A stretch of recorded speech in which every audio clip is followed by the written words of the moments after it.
Alright. Let me just send the links, and then we can get started. Just send the announcements, I guess. Oh, good. Now it's holding up. No! You were working so well earlier.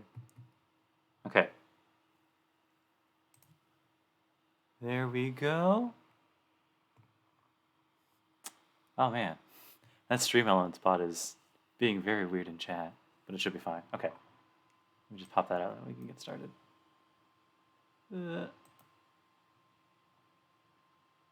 If y'all can hear me, let me hear you. Yeah, cool. Nice. Hey, y'all. Been a bit.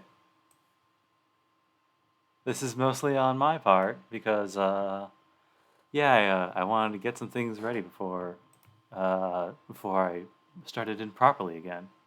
Now let me know if you can hear the background music, as that's something that I was a little bit worried about. But in the meantime, I'm just going to maybe explain a little bit of the absence. I just wanted to make sure that this was going to be like, I don't know, good from here in. So, in case you can't tell, got a quality mic. Well, I got a proper mic. Beforehand, I was just using the laptop microphone, so that was fun. But I got a real mic now. I got bumpers so that you guys have some stuff to look at, aside from just black space, which was suggested to me. There is one or two other things that I kind of want to bring into the future just to kind of enhance the experience further.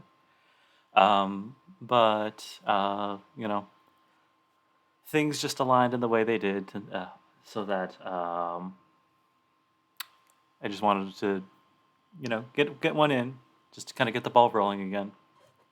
But with some of that stuff out of the way, hope you guys are ready.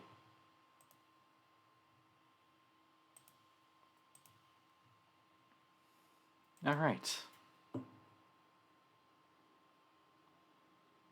February 1st, Fate's Day night. 1 day. 2. Hey, Gothma. My awakening is dark. Perhaps I just don't dream much, but unless something really special happens, I always seem to have the same dream. What I imagine are swords. I don't know why it is, but it's the only thing that comes into my mind. There's no meaning or reason to it. It may just be one of the aspects making up Emiya Shirou. There are no dreams to dream. The only things I can recall from sleep are things I was taught a long time ago. I'm just gonna make sure that the stream audio is going. You guys can hear that, right? I wasn't just talking to myself in like the dark. Cool. For example, about mages. Even if I'm an amateur, if I'm a mage, it's only natural for me to understand the kind of world I live in. Frankly speaking, a mage is an exception who deviates from modern society. But even exceptions must band together to survive. Father told me that the group of mages is called the Mages Association. He also said that I shouldn't associate with them. The Mages Association hides magic and organizes mages. They basically keep watch to see what mages do not affect society with magic, but the strange part is that they do not prohibit misuse of magic. According to Kiritsugu, the Mages Association is only interested in the concealment of magic. Even if a mage carries out his research at the expense of the lives of many ordinary people, the Mages Association will not punish them. Their priority is that magic should not become public, so they do not ban magic. So they're crazy people who think you can do anything as long as you don't get caught. Anyway, the surveillance of the Mages Association is thorough. Most magical research would cost the lives of ordinary people, and the result is the existence of magic would become public. So the association does not allow research that would harm society. So mages stay at home and research quietly, while the normal world carries on unmolested. Hence, mages only try to hide themselves to escape the association. So perhaps I just don't know it, and a mage lives in this town. I hear Fuyuki City is a spiritually excellent area. Such an area has distinguished mages with a history.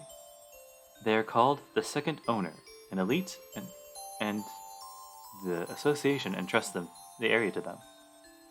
Mages who would live in the area must visit them and obtain their permission to construct a workshop. Looking at it like that, we're thieves living here without the permission of the landlord. Father was an outlaw who cut ties with the association and moved here without the consent of the administrator of Fuyuki. The owner doesn't know that Emi Kiritsugu was a mage, and Kiritsugu doesn't know who the owner was. With reasoning like that, I think our position is ambiguous. Father, the real mage, has passed away, and I, his son and pupil, don't know the Mages Association, and do not have the skill to be mages. From the association's point of view, they would want to catch an amateur like me doing things, but I've seen no movement yet. No, I've heard that Japan is relatively hidden from the eyes of the association, so I think I've just not been found out. But that doesn't mean I can let my guard down. People say that the eyes of the association are everywhere. On top of that, if you commit a crime with magic, the heretic hunters of the church will come after you. That just means whatever you use magic for, lack of care will create enemies. I, Emi Shirou, just have to study independently, taking that into account. We sneaky boys. I wake up to see the sun shining through the window. The sun may have just risen and it's still a bit dark outside. I'm really not good in the mornings.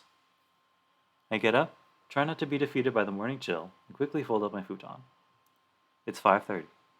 One of my strengths is waking up at this time, no matter how late I go to sleep. I do sometimes make mistakes and wake up late like yesterday, but I usually wake up early. Alright, breakfast.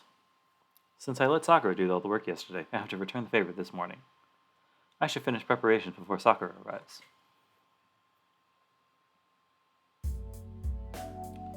I cook rice and make some miso soup. It was radish and carrot yesterday, so I'm making onion and potato miso soup today. I also make the usual broth, egg, and broth boil, and I'm done. I cut and salt the sari and stop just before cooking it. Alright, that should do.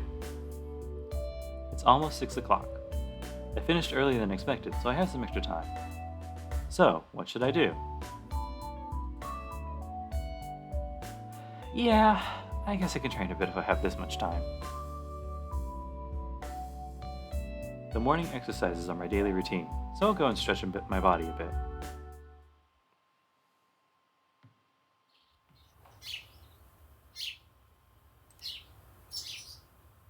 Just gonna do a little bit, some behind the scenes stuff. Anyway, the empty dojo is quiet enough to brace myself. In the morning, when the sun has just risen, the silence has a holy feel to it that fascinates those who come here. Well, there's only one thing to do now that I'm here. Since Kiritsugu died, this place has become a gym to train my body. Even a mage cannot neglect to train their body. One of the requirements for a mage is to have excellent physical abilities. While Kiritsugu was alive, we had many matches here. Well, it was pretty much him beating on me, so I didn't really learn anything about how to win in a fight. But I think I learned the difference between a fight and a battle. In other words, I was taught the difference between killing your opponent and beating your opponent. Knowledge and experience are different. Unless I know in advance, it's hard to tell whether I'm involved in a fight or a murder. It's a simple story. As long as you learn magic, you might destroy yourself, and times will come when you have to fight. For a mage, a fight means killing each other. So I think that Kiritsugu wanted to teach me was to prepare my mind for the prospect of death. But it's been a while since my teacher passed away. On my own, all I can do are simple exercises that anyone could do. Well then, let's do this properly. After warming up by stretching, I start my exercises, keeping my attention inside my body. I comprehend the flow of the magic circuit, the friction of my bones, the distortion in my thinking during fatigue, all while I'm training. 120, 150, 170. Even a simple push-up can be training for the magic circuit, if I put on mental shackles instead of metal weights. As I don't have a teacher, exercises like that of club's morning practice is an important part of training. Gothmoth says, every time I hear the birds, part of me thinks like out loud, birds outside. Yeah, 1, that just means the sound's working. Yay. And 2, yeah, cool. Good morning, Senpai. Have you finished preparing breakfast already? Yeah, breakfast is done. All that's left is setting up the table and cooking the fish. Oh, I'll help then. I'll prepare the dishes. Sakura is cheerful. And behind that admirable junior... Oh, is the smell of Shirou's omelet. I see you're making breakfast this morning. Fujini moves slowly to the table. Well, that aside, first I have to cook the fish I prepared. Sakura, can you use the dishes in the middle? That will make it look better. Huh? This one with bumps? Yeah, that. You have to think about the plates too, or it's an oversight. Oh, and the radish is already grated.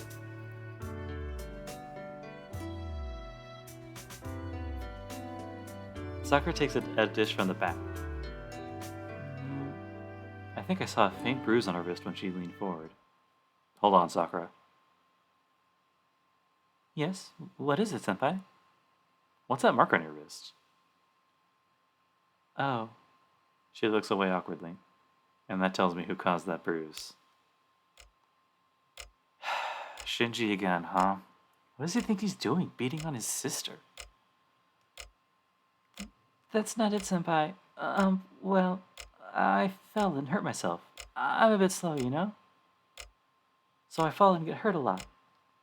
Don't be stupid. How can you get a bruise like that from falling over? Seems like Shinji is tired of getting beat up yet. No, Senpai, this doesn't have anything to do with Nissan. I really did this to myself, so you can't get mad.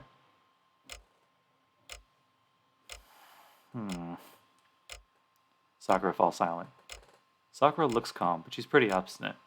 It's useless to say anything to her now. Alright, if you say so, I'll leave it at that. Yes, I'm sorry, Senpai. Why are you apologizing? Shinji's fault. At the mention of Shinji's name, Sakura looks away awkwardly. In other words, he's the cause of that bruise. Mato Shinji has a bad habit of being hard on his sister Sakura, which is an understatement. I first noticed it about a year ago. Sakura was injured sometimes and she just evaded my question when I asked about it. When I asked Shinji about it, of all things, he said he was the one who hit her. When I asked him why he hit her, he said he just hit her because he felt like it. You know, like a dickhead. After that, I got pissed and did to Shinji what he did to Sakura. Since then, we've been estranged. I still don't regret punching him, but I think it's my fault that Sakura is being treated worse. Senpai, did you, work things out with Nissan? Huh? Yeah, I did. We didn't have a fight or anything, so it's not like there's anything to work out. It might be like that for you, but Nissan thinks you guys got in a fight, so... Well, please be careful.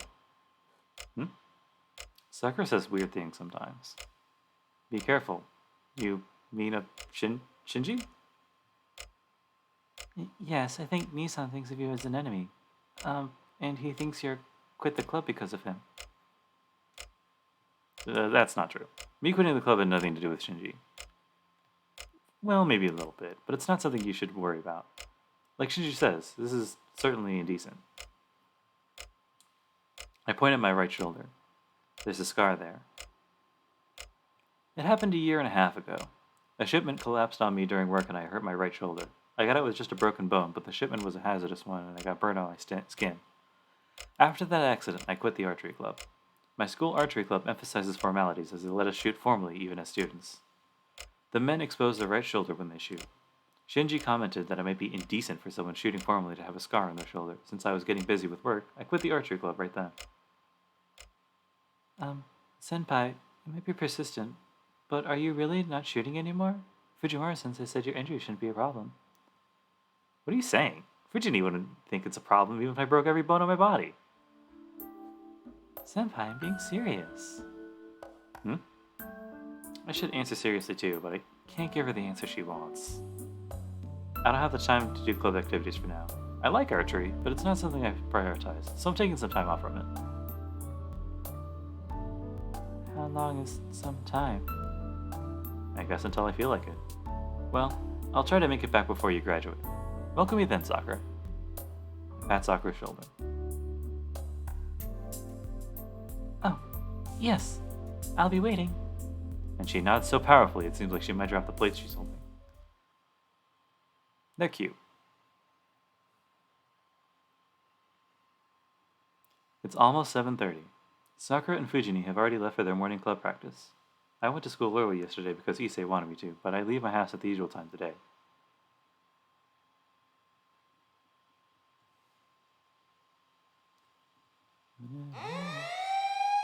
I run into an unusual scene when I reach the intersection. Several police cars are parked outside a house. Something must have happened, and it's noisy, and a lot of people are surrounding the area. I'm curious, but I can't tell what's going on with all the people surrounding it. I have no time, so I should prioritize school. Sorry if that blasted you guys' ears. I, for some reason, wasn't expecting it. I reach school 10 minutes before the bell. I enter the main gates as usual. Hey, morning, Emiya. I bump into a familiar female student. What, you've not changed yet, Mrs. Zuri? It's almost over. You should have just time to say hello to me. Ah ha ha. You're right. You're cold as always, Emiya. She laughs as if something is really funny. Mitsuzuri Aiko. She was my classmate in first year, and she's now the captain of the archery club. She's very insightful, and everyone expected her to become captain since the first year. Well, in other words, her mental age is older than her real age, so she's been the older sister type everyone counts on since she was the first year. Though she gets mad when people say that. According to her, she's not that old. Huh? Were you just thinking badly of me? I wouldn't dream of it. I was just thinking objectively about the truth. Though it's up to you if you want to feel angry about it.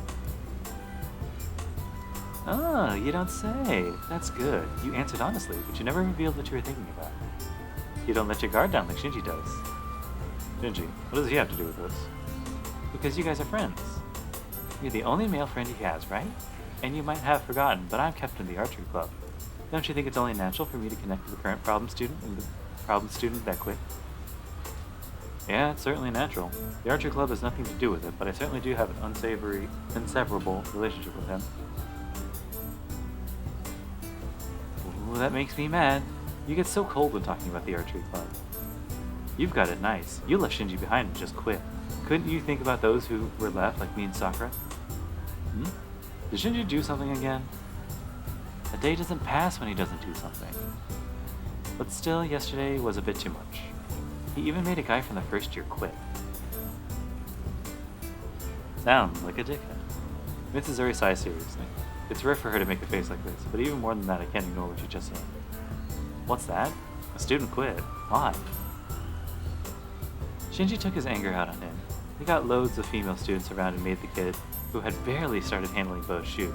He laughed at him until he hit the target. And you just let that happen? Of course I did, but the captain's busy, you know? I can't always be in the dojo, you know that. That's true. What the hell was Shinji thinking? He does teach very harshly, but it's not the type to make fun of people like that. I'm surprised. You really are like that. What do you mean by that?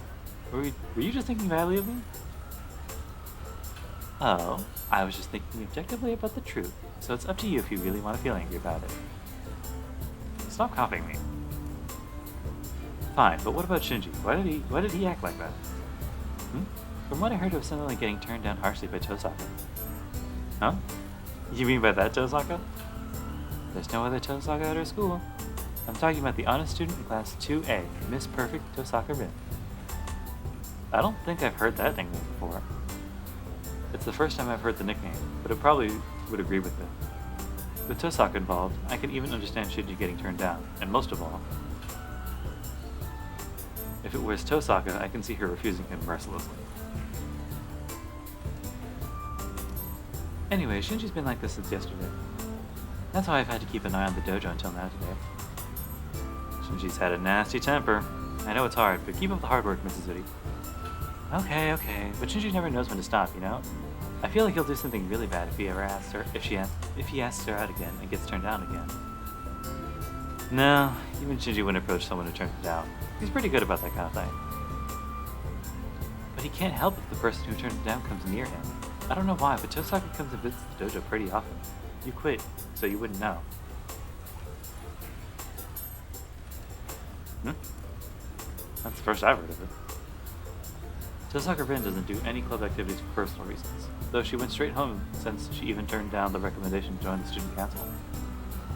I thought she went home. Well, maybe that sort of thing's good every now and then. He has a haughty attitude, so it might be good for him to have a hard time for once. Mitsuzuri says some dangerous things. Come to think of it, I heard that Tosaka has many enemies. Could Mitsuzuri be one of them?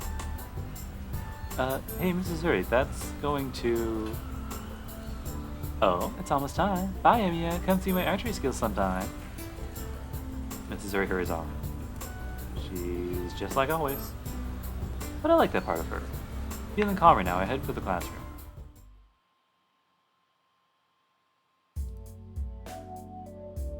It's lunchtime. Our school has a splendid cafeteria, and most students eat there. But there's some old-fashioned students who bring their own lunches. Two of them happen to be me and the student council president in front of me. Emiya, could you give me some of that fried chicken? My lunch is desperately lacking in meat. Sure, but why is your lunch so plain? You live in a temple, but there aren't any teachings prohibiting meat or alcohol, right? Such an anachronism. It's just my father's way. He says there's no luxurious foods for a young priest, and that I should work for what I want. I'm thinking of running away and joining the circus. Well, yeah, that sounds like that guy. Issei's father is the priest of the Ryudo Temple, and a bold guy who's old friends with the old man at Fujini's place. You can't expect a normal personality when he's friends with a guy like that. Oh, that's great. Well then, I'll give you some in the hopes of you for payment one day. I hand out my lunchbox. Thank you. This too is part of my religious training. Issei bows deeply. How can I put this? I never know what to say when things like this remind me that he's the son of a priest. Oh, by the way, Emiya, did you know there's something going on around the 2nd Avenue? It's right around the intersection where we park. Intersection... The intersection this morning. You must mean that clamor with all the police cars. I heard there was a murder. I don't know the details of the family of 4. Only the child survived. They say the older sister and the parents were stabbed to death. But that's strange. What's strange is that they think the weapon was a long one, not like a knife or something. A long weapon? You must mean something like a sword. It was a murder, so that must mean the sister and the parents were killed. I picture it. Someone barging in during the night. Unjust violence. A one-sided pillage like an accident. Slashed parents. The sister killed without even knowing what's going on. To the side, the child covered in their blood. Got some weird thoughts. Issei, have they caught the murderer? It doesn't seem like it. Accidents from faulty construction in Shintoa and murder here. It's no wonder they're making the curfew at school. What's wrong, Emiya? Did you choke on something? Nothing. What's wrong? No. I was just surprised since you had a nasty expression. Sorry, this wasn't something I should have talked about during lunch. Issei tries to soften the air apologetically. I mean, I was fine with it, but was I really making such a weird face?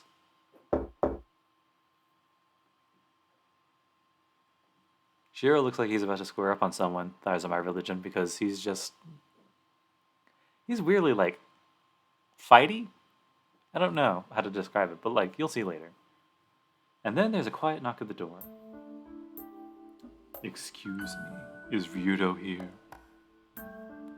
Huh? Yes, what is it, Sensei? Issei addresses Kuzuki, who just entered. It must be a simple talk about the student council, as Issei seems pretty relaxed. Wow. That's not something you see every day. Despite his appearance, Issei's very shy. The guy who draws a line against his classmates and even his teachers is letting his guard down with Kuzuki. Maybe they get along because they're both so serious. Kuzuki Soichiro, the teacher in charge of Class 2A, is serious and stubborn. Probably that aspect helps him get along with Issei, who prizes order and discipline. The two continue to talk. All the while, I can't get the story of the murder out of my head.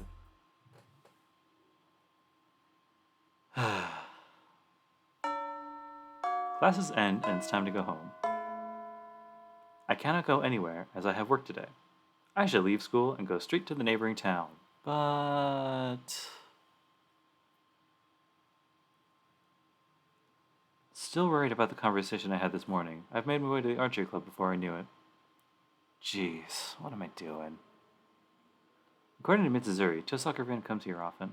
Well, I don't really care about that, but I know that Shinji's getting angry at her is going to be a problem. Shinji just doesn't know when to stop when he gets angry. It's bad if Shinji gets violent just because she turned him down. I don't know why it's bad. It's just bad. It makes me feel bad just thinking about it, so I have to stop it from happening. Oh, I guess Tosaka's not here. Tosaka's not around. Mrs. Uri's worries were needless. Oh, who's not here? Oh, shit. Oh, wrong voice. So, who's not here? And there's Issei, whom I just left behind. Oh, it's you, Issei. Jeez, don't scare me like that, dude. Come on. Well, you were looking at the dojo suspiciously. So, who's not there?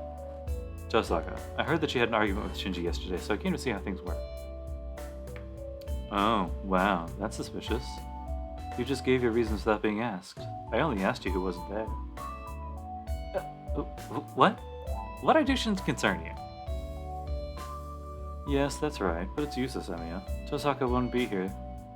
That's because she intentionally skipped school today. What? Skipped school? So she was absent today? I see. She's absent. Wait, Issei, how could you say she skipped school? I don't think she'd do such a thing. Of course she will. She won't catch a cold. As I see it, she's evil. You'll be eaten if you let her looks deceive you, Emiya. Some of Issei's words annoy me. It's true that I don't know her, but I can't imagine that she's like a bad person. You're going too far, Issei. Tosaka can't be like that. What, you're after Tosaka too? Oh, I'm sorry. Please ignore what I just said. After Tosaka? Who said anything like that? Don't jump to conclusions. I just thought it'd be bad if Shinji got into trouble again. So you were planning to stop Shinji if he attacked Tosaka, huh? You're playing an unrewarded role again. I don't really care, but you've got bad taste, Emiya. It's not unrewarded since I haven't done it. But Issei, didn't you say something strange? Huh? You mean that going after Tosaka's in bad taste? Yeah, I mean, like, Tosaka's like really popular. I haven't heard any bad rumors about her. Yes, none, and that's exactly what I don't like about it. What you don't like about it?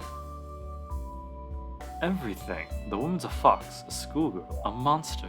I just don't like her psychologically. I won't say anything bad, but you shouldn't try to hate her too. Issei, don't you always say we shouldn't talk badly of people behind their backs? Idiot, this doesn't count as talking behind their back. I'm speaking so that she can hear it. Ah, no wonder. I feel like someone's eyes are from the archery dojo. Thank God. I'm so glad Tosaka's absent today. Please, Issei, please restrict yourself to talking behind people's backs.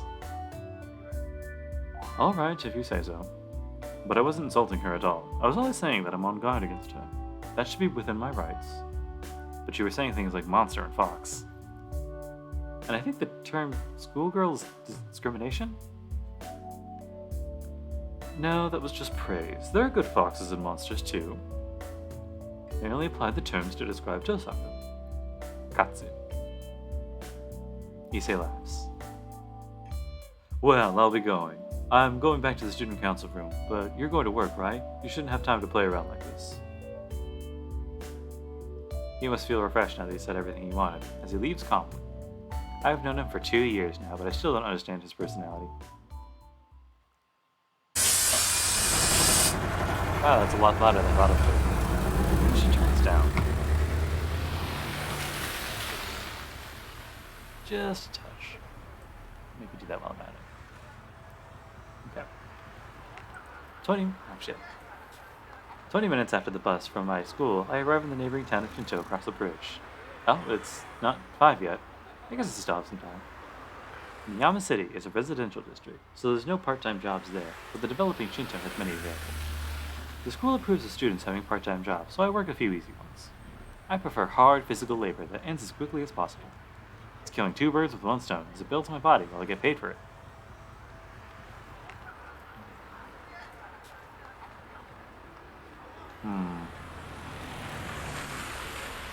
could ignore that. Today's job is a simple loading job from 5 to 8 o'clock. Even though it's only 3 hours, there's 6 hours worth of work to do. They make you run around without a minute's rest.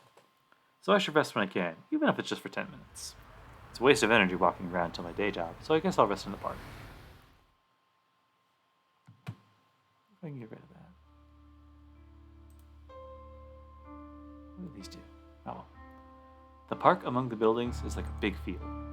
A park should be filled with people, like families and lovers on weekends, but it's empty there now. No, this place is always desolate. This place is the same as always. I'm a bit sad. Utterly neglected ground looks awful compared to the neatly organized surroundings. The desolate area makes the wind feel cold. This is the remains of the conflagration 10 years ago, and this is the place I was saved from burning to death. I wonder why they don't plant grass here. It's a waste to keep it like this. It's a large area, so if they retiled it, the park would get bigger. Thinking absent-mindedly, I sit down on a bench.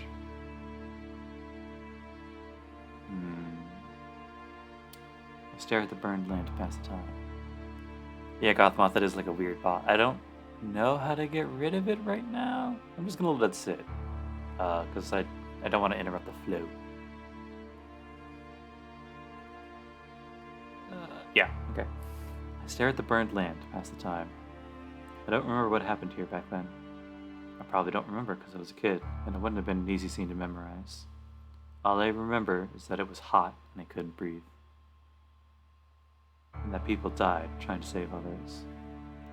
I wonder why. For example, an adult that tried to save a child from a burning house. He saved the child, but died in its place. For example, there were people who had their throats burned, but they gave what little water they had to one guy, and the others died. For example, there was someone who ran alone to get away from the fire as fast as possible, and everyone that he passed on the way died. And for example, people who died because they gave away something that was saving them, only to save others they didn't even know.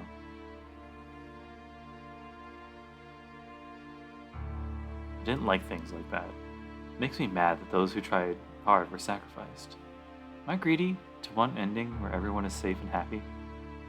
All I wanted was to see people relax peacefully. So why couldn't I manage such a simple thing? That's difficult. What you want is to save everyone. Kiritsugu answered to the question I asked as a child. Of course, as a child, I denied it. Because Kiritsugu saved me, I knew he was a sorcerer who could do anything. I knew he was a superhero who couldn't ignore the people in need who saved them for no benefit. So I believed Kiritsugu could be saved by anyone back then. Could have saved anyone back then. When I told him that, he made a troubled expression and said something that I remember to this day. Shirou, saving one person means not saving another. Look, a superhero can only save the people he has saved.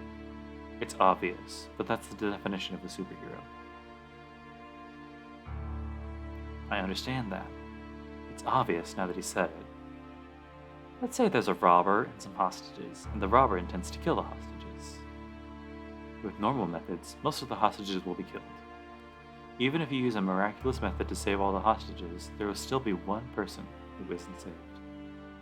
That, of course, is the robber, whose hostages were rescued. The people a superhero saves are only those he decides to save. That's why even God cannot save everyone.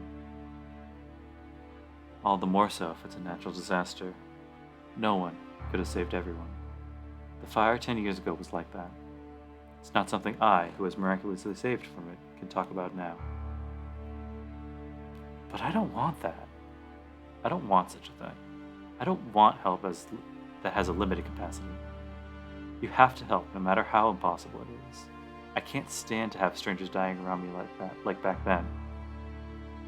So if I had been there 10 years ago, even if it was impossible, I would have gone into the fire and I would have certainly died in it. That's for certain. Jeez, I'm hopeless. God, it's already 5 o'clock. The 5 o'clock bell rings. I stand up and quickly make my way to my work. Whoopsie doodle.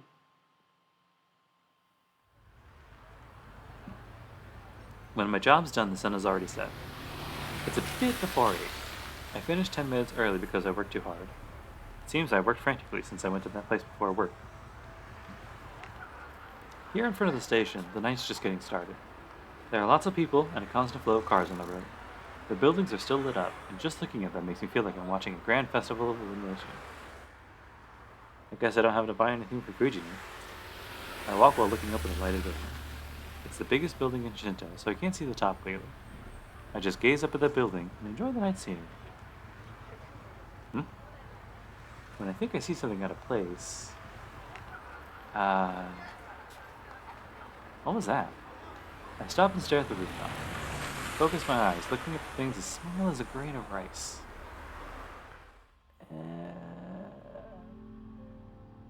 Is that a tsundere?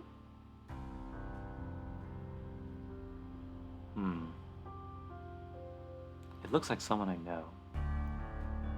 Why is she there? What would she be doing there? With her long hair fluttering and doing nothing, she looks down at the town. Doesn't seem like she notices me down here. No. There's no way she can see me. She's so high up that I, with better eyesight than most, can barely see her by improving my vision with magical energy. I can recognize her since she's standing there alone, but there's no way she would notice me down here among all these people. She's just looking down at the town. Maybe she's looking for something, as I can feel her sharp stare even down here. Forget about time and keep looking up at the girl standing into the sky. She's on top of a tall tower. She's like a witch looking down at the earth and the moon behind her. Or like a witch on the holy night. Mario sweep. Oh. And then she must be done with whatever she was doing, and she disappears. Her figure has disappeared, and the scene returns to the beautiful view of the night. That was Tosaka, right? I have no proof, but I'm pretty sure I'm right. There aren't many girls with looks that stand out that much, and more than that, I'm stupid enough to mistake a girl I secretly admire. I see. But still... Well, it's... Tosaka sure has weird hobbies. Standing up on rooftops. Unlike Shinto, there's no one in Miyama City. After 8 o'clock, there's no people around, and the town is terribly quiet. At the junction, as the house I saw this morning, there's no sign of people, and the door has a do not enter sign. After only one day, the house is as quiet as an abandoned building. Parents and older sister killed by the burglar. What kind of life remains for the child left behind? I bite my lip, feeling powerless. Even after swearing to become like Hiratsugu, I can't do anything about something that happens so close by. Even though I want to help someone, in the end I don't even know what I can do. Shit. I climbed the hill and reached the Emiya house. The lights are still on, so Sakura Fujini must still be there. Oh shit, that's right. I'm home. Oh, it's just you, Fujini? And oh, welcome home, Shirou. Fujini turns around, munching on a rice cracker. The TV shows a loud variety show. Geez, coming home late at a time like this again. I told you to come early since it gets dark early in the winter. I am home early. I'm taking part-time jobs that finish at 8, so don't be unreasonable. So where's Sakura? Looks like dinner's ready, but... Sakura-chan went home early. She said she had something to do today, so she just cooked dinner and left. Fujini says so happily. As far as she's concerned, anyone who cooks for us is a good person. I see. That would be a good idea for a while. It's been dangerous recently, so maybe I should cook dinner myself until next term. What? I protest. You come home late too, Shirou. If you don't cook until after that, we won't eat until after 10. Hold on, can't you just eat at home, Fujini? What? I am home.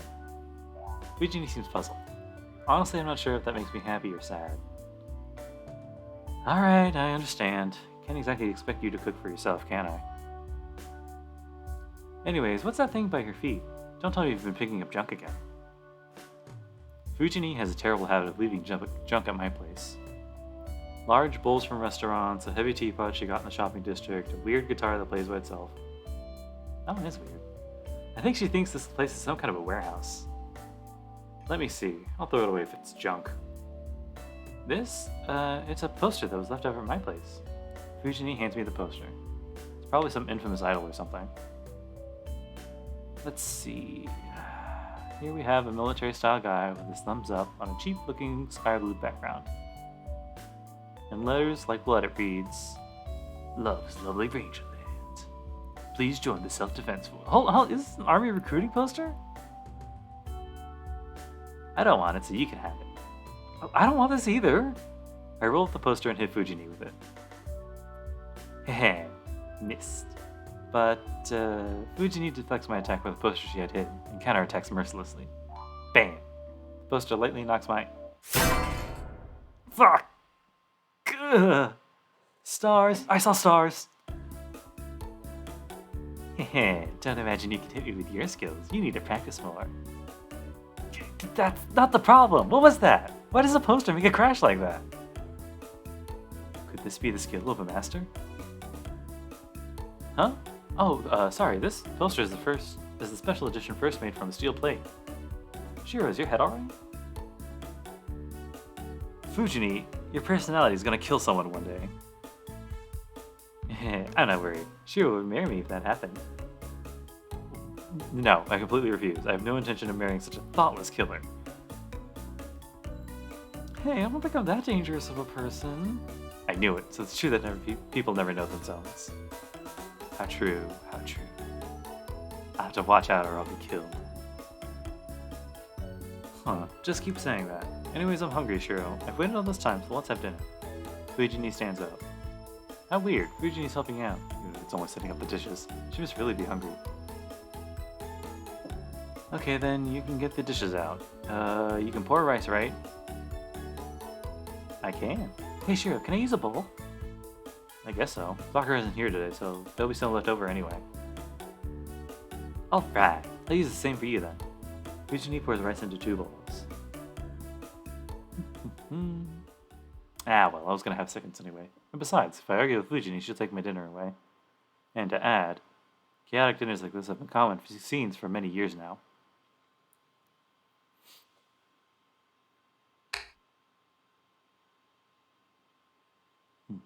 That's weird. The day ends. Finishing a rowdy dinner and seeing Fujini off, I take a bath. After that, I practice my daily routine in the shed. I complete it as usual and go to sleep. It is 1 in the morning.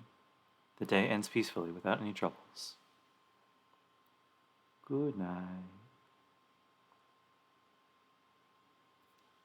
The 2nd of February. Faith's Day night. Long day, long night.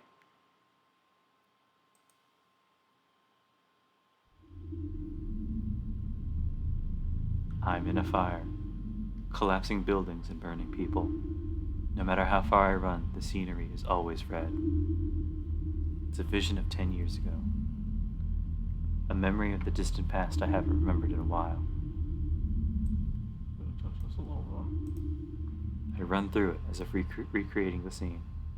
There's no escape, even though I know it's a dream. I run, keep running. In the end, where I end up is how I'm saved after running out of energy.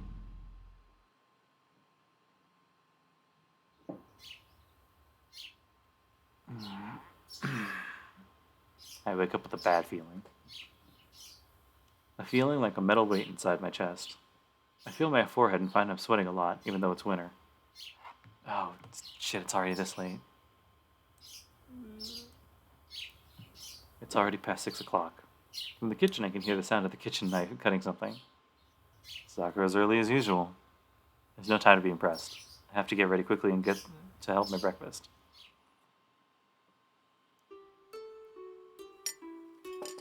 Shirou, what are you going to do today? Will you be bringing this out this afternoon? Because it's Saturday? No, I don't have work today. I think I'll be doing something with Issei. Why? Oh, nothing. I'm just hoping you might come help and visit me at the dojo today. I'm in a pinch this month. Bye, Thighs. Yeah, you can catch the VOD later. It should be there. Hmm? In a pinch? What is? My wallet. I'd be really happy if someone made me lunch. I refuse. It's your own fault, so you should skip a meal once in a while. Heh, I'm not expecting anything from Shirou. The only one I'm depending on is Sakura-chan. Right, Sakura-chan?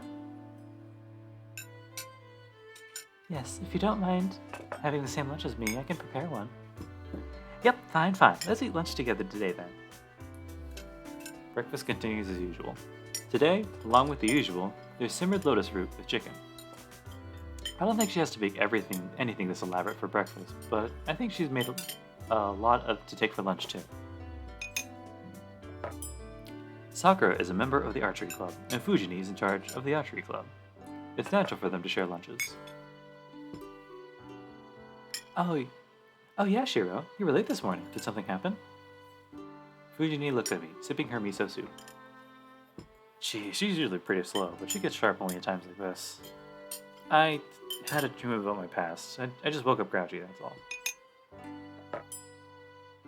I see. Nothing unusual. I'm relieved. Fujini ends the conversation like she's not interested. I'm not worried at all about it either, so I shouldn't get mad about it. 10 years ago. I used to have nightmares back when I couldn't get the fire out of my mind. But I saw less of it as time passed, and I'm well over it now that I can let it slide even after dreaming about it. But I guess it was pretty bad back then. Since Fujini has been here since that time, she's sensitive to my change. Shirou, you're not hungry. You don't happen to have an appetite this morning, right? I am hungry. I'm fine, so don't try and take my food using my dream as an excuse. Man, I'm glad you've gotten so strong, but personally, I wish you were more delicate. That's my line. I wish you'd be more sweet. We make fun of each other without looking at each other. That proves my liveliness, and Fujini asks with relief. To be honest, I'm glad she's worrying. But she'll be elated if I thank her, so I act like I'm discontented. Not knowing what the circumstances, Sakura looks puzzled by the way we're acting.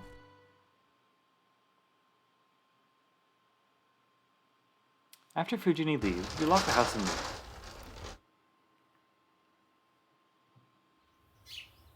Senpai, I won't be able to come and help out from tonight until Monday. Is that alright?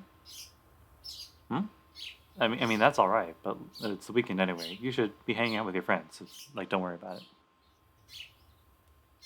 Huh? That's not it. It's not like that. It's just a personal errand, and I'll be attending clubs too. So you can come to the dojo if anything comes up. I'm not going off to play because it's the weekend, so please don't misunderstand me. Sakura's acting suspicious, and she looks pretty tense. I don't know why, but I guess it just means she can't come over this weekend. Oh, okay. I'll go to the dojo if something comes up. Yes, it'll make me happy if you do so. Sakura looks relieved, and when she looks down, her face suddenly stiffens. Senpai, your hand. Sakura's staring at my left hand. Looking down at it, it's bleeding. What? I pull up my sleeve. There's certainly blood there. What's this? Maybe I cut it while fixing something last night. But it doesn't hurt at all. There's just a welt on there. The welt goes straight from my shoulder down to the hand, and it looks kind of like a small snake running from my shoulder to my hand.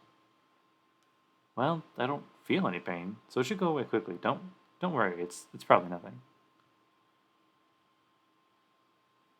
Yeah, if you say so. Perhaps she's feeling bad from seeing the blood, as Sakura looks away and falls silent. That was weird. I leave Sakura, who has club activities, and head for the school building. The schoolyard is full of spirited students running around. Still, there's something really wrong here. The school is like it always is. The students at morning practice are lively, and the new school building is spotless. Maybe it's just my imagination. But when I close my eyes, the air completely changes. The school building is covered with stains like membranes, and the students running around the schoolyard seem like empty dolls. Maybe I'm just tired. I shake my head to clear it. I head to the lifeless building.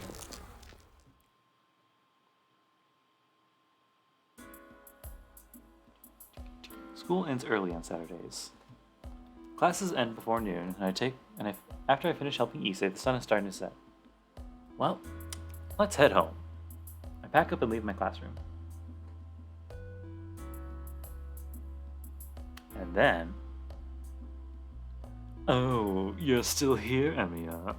I bump into Shinji. There are a couple of girls behind him being rowdy. You were still here, even though you had nothing to do. Oh yeah, you were sticking up to that student council again, right? I envy you. You can get good reports for the school without doing any club activities. I'm not helping the student council. It's only natural for a student to fix school clothes, right? After all, we're the ones using them. Keep talking like that. For you, everything is natural. Didn't I tell you how I hate you act like such a good kid? No, I don't remember that. I thought that was just the sort of thing you'd say, so I didn't really notice it. Fine. Then you're going to fix everything at the school? Fixing everything would be impossible. The most I could do is take care of things. Alright, then do me a favor. Our archery club is in kind of a mess right now. It's a bit disordered, and some of the bows need strings attached. If you have time, can you do that too? You used to be a member, don't just stick to the student council and be useful to us sometimes as well. What? Senpai, didn't Fujimura-sensei tell you to do that? That's right, you'll be scolded tomorrow if you don't do it properly. But the shop will close if I start cleaning now. It's fine if he does it, right? I don't know. Besides, an outsider wouldn't know how. Are you sure? Shinji said he used to be in the archery club, so we can let him do it. I'm getting rowdy behind Shinji. It seems they're in the archery club, but they must be members that Shinji recruited recently. Because I don't know them. I'll leave it to you then. The key's in the usual place, so go ahead. You don't mind, right, Emiya? Nah, I got some free time, so it isn't a bad thing to do once in a while. Haha, thanks. Let's go, everyone. He says he'll do the boring chores for us. Yay. Oh, wait, Senpai. Oh yes, please take care of the cleaning, Senpai. Girls cheering.mp3. The cleaning ends quite easily, as I know the place well. It took a while, as it is quite big, but it was fun cleaning the place I used until a year and a half ago. I picked up a bow, thinking it might be okay to shoot. Just once. But since it wasn't mine, I decided not to. If I ever want to, I can just bring my own bow and come here. But there are so many more carbon bows now. There was only one when I was in my first year. Carbon-based bows are good, unlike wood and plastic bows. But the biggest problem is the price, and they're not something we could buy with the club budget. Back then, Shinji was the only one using it. Are the new members rich too? What a waste. You can modify a wooden bow a lot more. Well, I guess that's just personal taste. When I look at the clock, it's way past curfew. It's a little after 7 o'clock. The gate should be closed by now, so there's no reason to rush. But, still... Was this dojo always this dirty? There are loads of places that look unkempt. Well, another hour or two won't matter now that I've done this much. I've started this, so I'm gonna finish it. Like a good boy.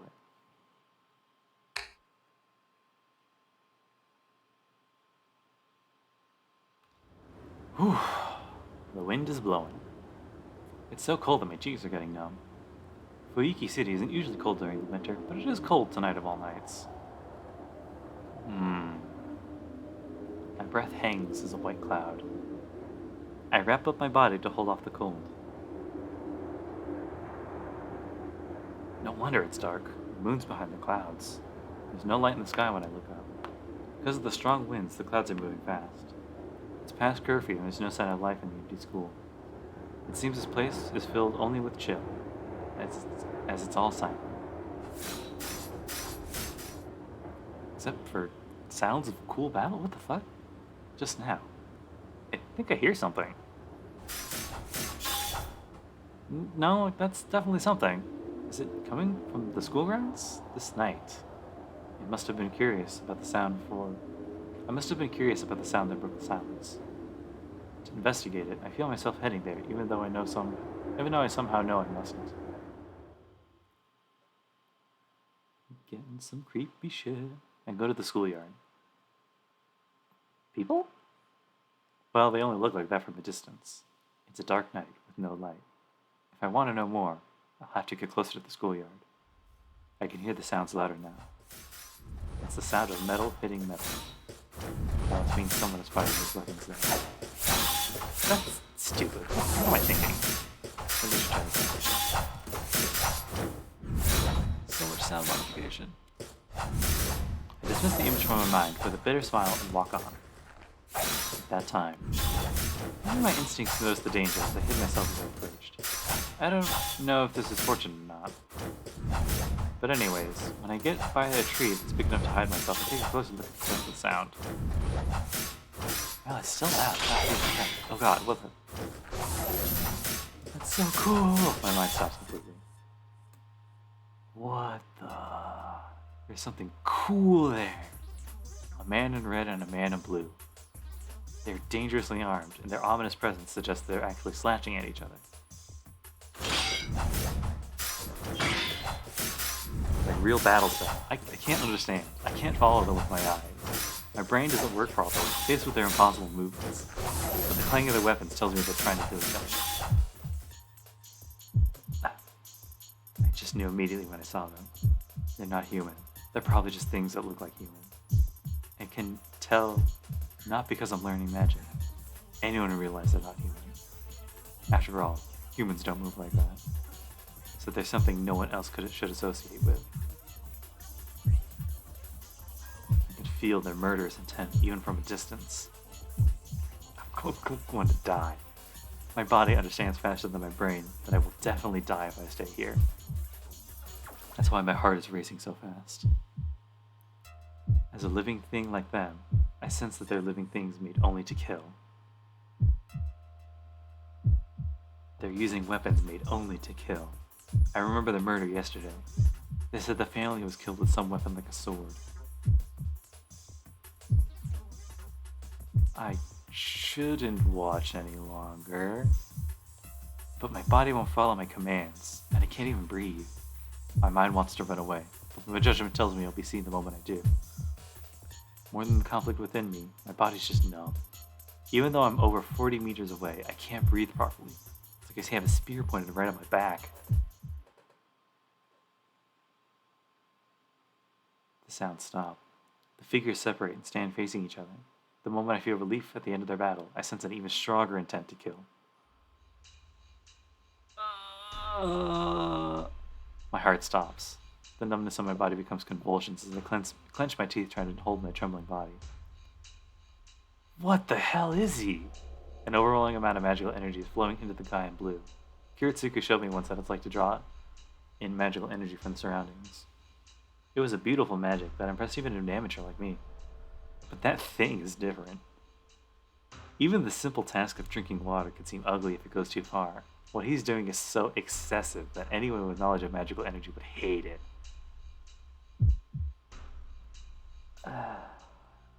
He's going to die. The guy in red is absolutely going to die. It's a blow that, with that much concentrated magical energy, there's no way he'll be able to survive it. He'll die. He's not human, so something merely like a human will die. That's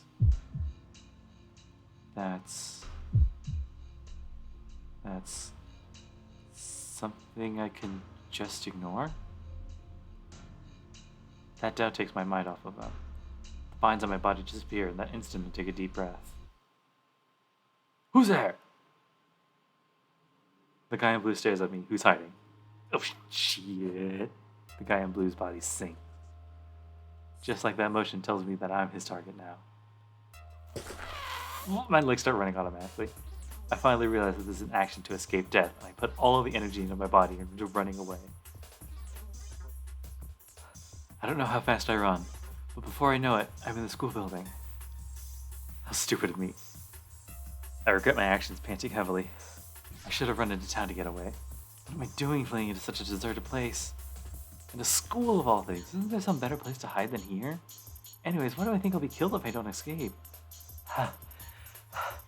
My heart aches from running so much.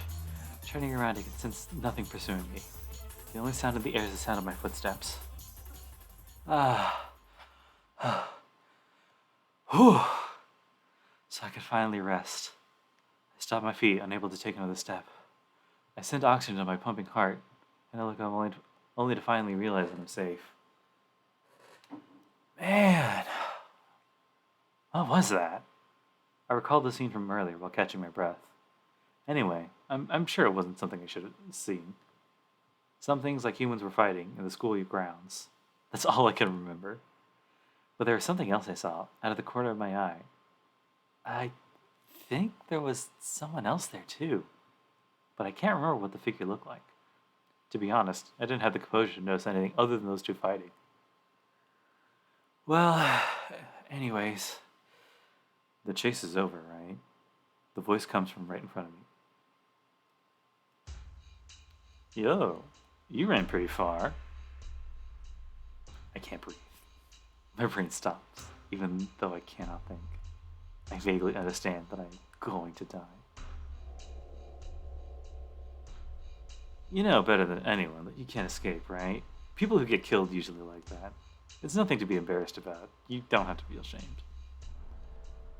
The lance is casually raised. You're just unlucky, kid. Well, you saw us, so die. And the man's lance mercilessly pierces Emiya Shirou's heart.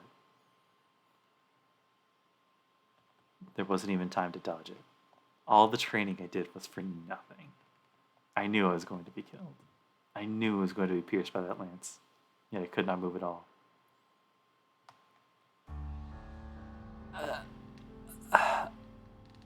The world distorts.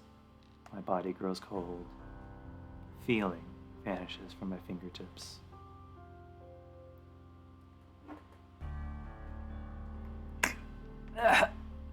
I cough up blood once. More blood than should have come up, but it only happens the once.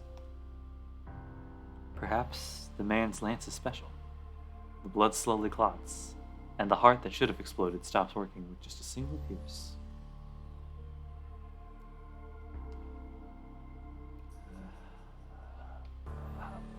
I can't see well. There's no feeling in me. I feel like a jellyfish floating in the dark sea at night. I don't feel any pain already. The world is white, and only I am black. So rather than feeling like I'm dead, it's more like the world around me has disappeared. I know this. I felt this 10 years ago. This is how someone feels when they're dying. Dead men tell no tales. It's only natural for the weak to die, but I can't concentrate on my vision. Man, you really make me do unpleasant jobs. It's a joke when a hero is acting like this. I can only hear voices. I know I have no complaints. I saw the girl's servant, so I'll go back. A voice filled with irritation, and after that I hear footsteps running through the hallway. Archer, huh? I want to finish the match. Oh, shit. Archer, huh? I want to finish the match with him, but I have to follow my master's plan. Jeez, that guy's a dick. The voice suddenly disappears. I guess he jumped out a window or something. And after that, footsteps approaching and stop. In that brief period, more footsteps. I can't hear much now. Follow him, Archer. Lancer will probably go back to his master. It won't be worth it unless we can find out what his master looks like. Whose voice was that? I concentrate my fading mind, but I can't remember anything. Right now, my breathing's too noisy. My lungs must still be alive. The air coming out of my mouth is as loud as a hurricane. But it's amazing he isn't dead yet. I sense someone looking at my face. Perhaps my breathing was loud as the figure tries to close my mouth in. Stop it. Why does it have to be you? I hear the person grit their teeth. Then they touch me without hesitation. Reforge the damaged organ and use it as a substitute, and restore the heart in the process, huh? If I succeed, I'll be accepted at the clock tower instantly. A pain-filled voice. With that, my mind stops fading. Feeling returns to my body. Slowly, bit by bit, like a drop of water going down a leaf. Feeling returns to my body.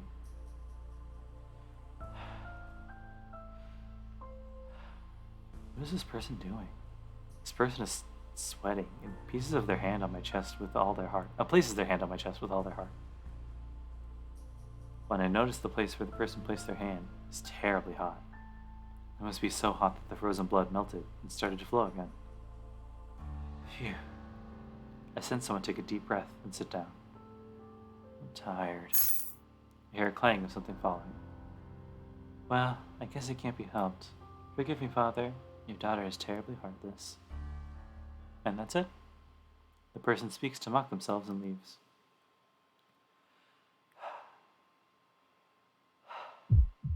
My heart resumes its activity. And then my mind stops. This is not the sleep of death. This is a restful sleep, to recover the energy to wake up again.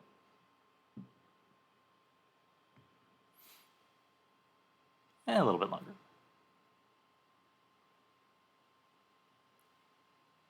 I guess that should be an epilepsy warning.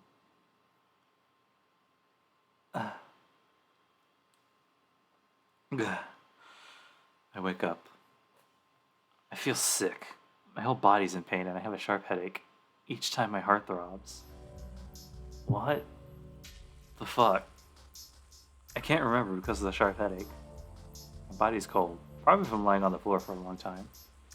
The only certain thing is my ripped uniform and my own blood on the floor.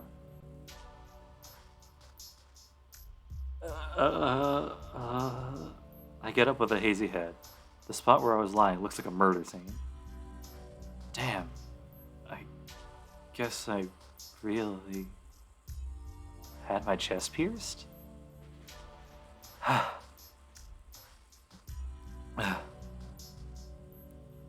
Bearing the pain, I enter the closest classroom. Moving the locker with unsteady steps, I take out a mop and a bucket. Huh? What am I doing? I'm still confused. Why do I still think I have to clean up when I've just met something totally outrageous to be killed instantly? Am I an idiot?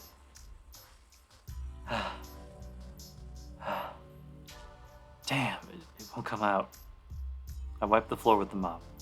With unsteady hands, I manage to get the blood wiped off and pick up any trash lying around and put it in my pocket. Maybe I'm just destroying the evidence. I'm still in a daze, so perhaps that's why I'm doing something so absurd. I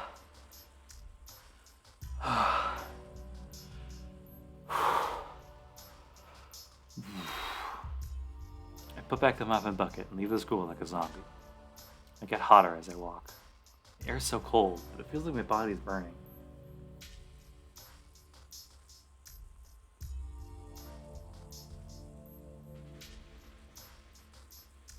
It's about an hour, which is where I kind of want to be, but I know exactly the stopping place, and it's just a little bit ahead.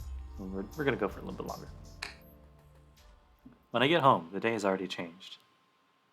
There is no one home. Neither Fujini nor Sakura is around now. Whew, okay. I collapse to the floor. I lie on the ground and finally calm down. Ooh, I take a deep breath.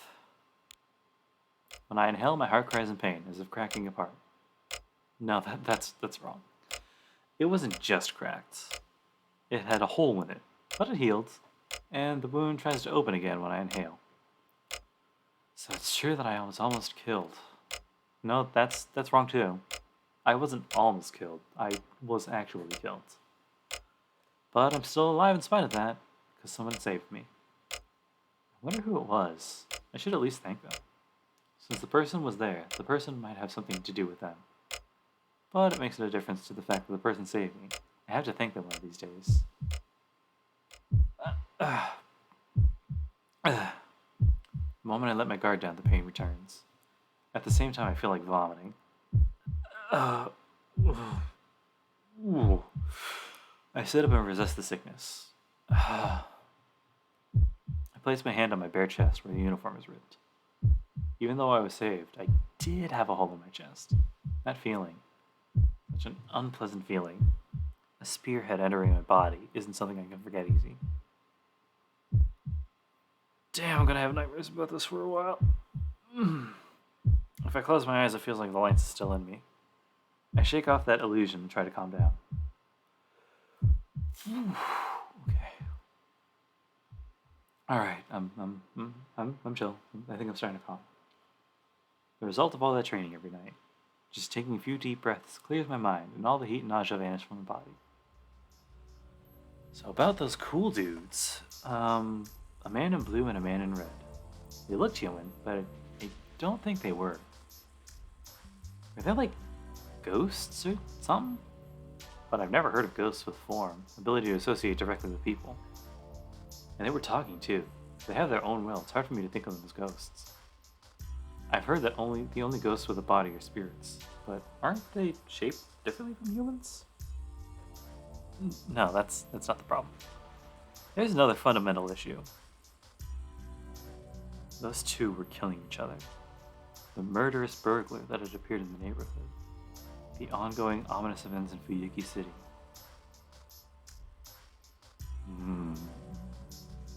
All I can tell with such thoughts is that it's way out of my league. My father was still alive. Perhaps because of the wound on my chest is so vivid, I complain about things I shouldn't. Idiot. I've decided to do whatever I can, even with what I don't understand. Complaining comes later. First, I have to decide whether or not it's my concern. Oh shit. The bell hung from the ceiling rings. This is a mage's house, even if only a poor one. There's a bounded field that alerts me when a stranger enters the property. A burglar at a time like this? As I speak, I realize my foolishness. That can't be it. With this timing, right after that strange incident, that can't be it. There's an intruder. Not a burglar, but an assassin who's here for my life. Because I remember that guy saying, "You saw us, so die." This house is filled with silence. In the silent darkness, the murderous I felt its school was drawing closer slowly. My throat gulps. I feel a sharp chill running down my spine. I will be instantly pierced if I move from this room. I frantically contain the scream about to escape my mouth. The instant I release it, the assassin will happily jump in and take the opportunity to kill me. If that happens, it will be just like before. Unprepared, I will be pierced by that lance again.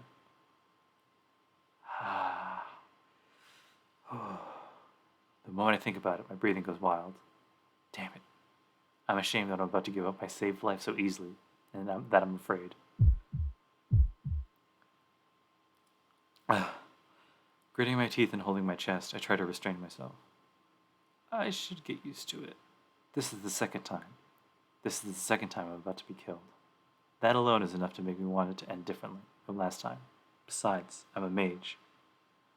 What have I been learning for the past 8 years if I can't even protect my own life? Alright, let's do this. Enough thinking.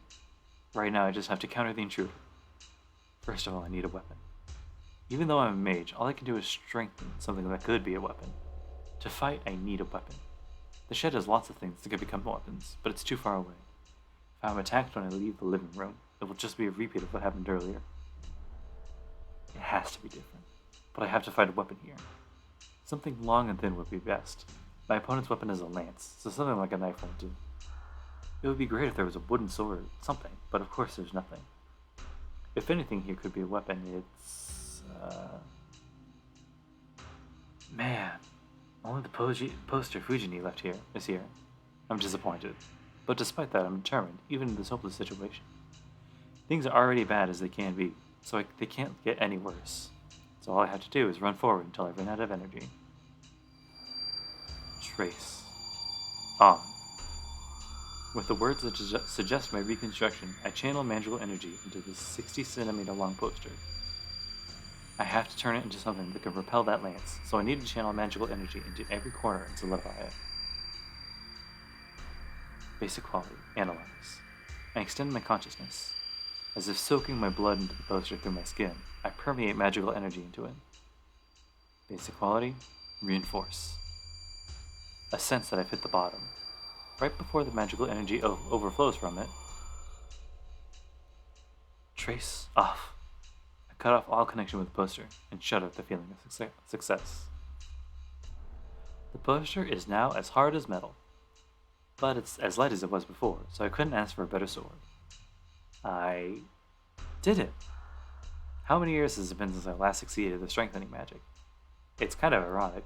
The magic I've never been able to achieve since Kiritsugu died is finally working in this kind of a situation.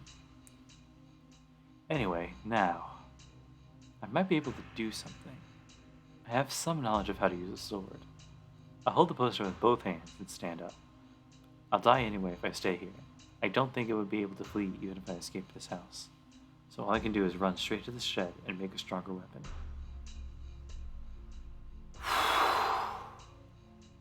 Come if you're going to come. It won't be like before.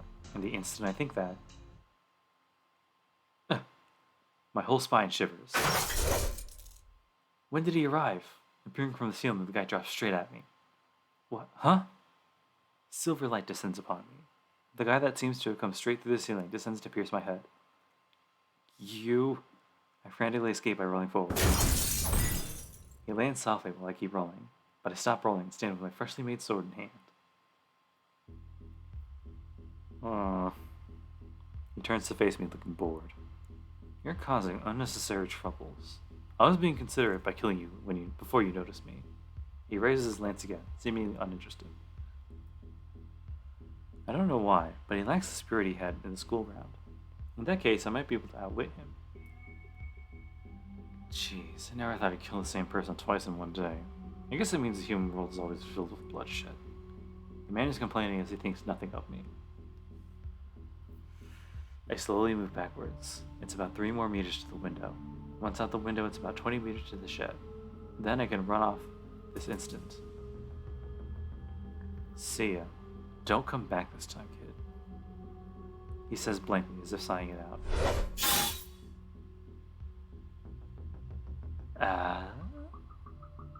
Oh, sorry.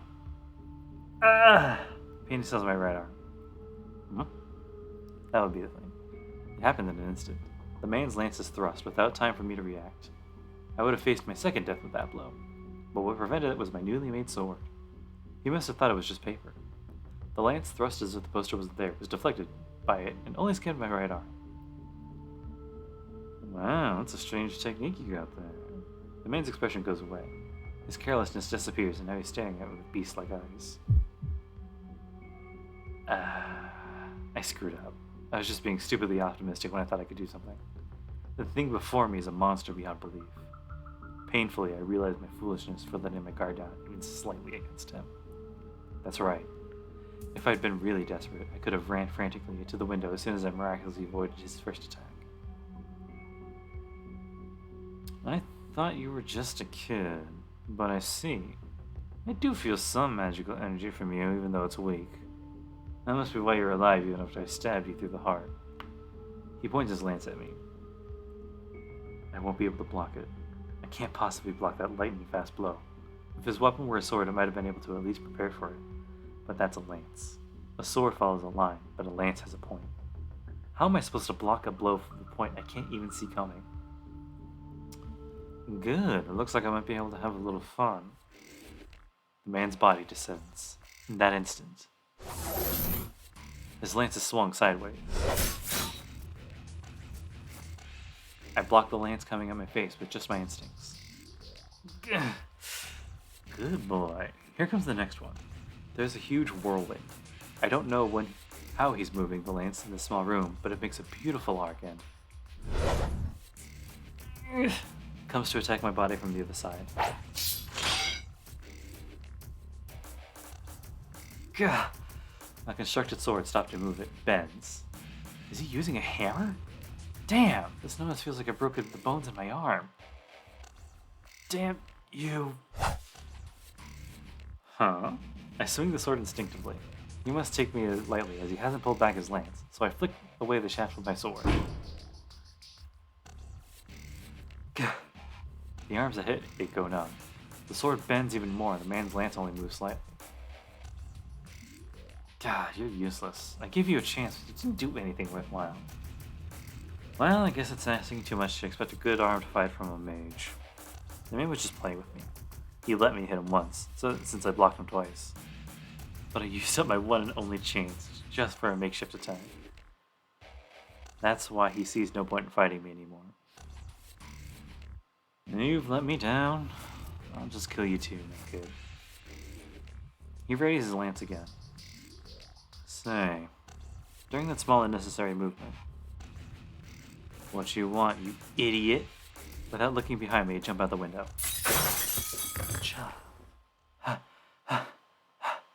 I break the window with my back and roll outside. I roll a few times, get up, and... Without a thought, I turn and swing behind me. The man hesitates a moment as I deflected his lance thrust, as I expected. If I jumped out the window, he would have definitely come after me, and he would kill me even before I could get up. That's why I expected the fatal blow and swung at it. It was a bold plan.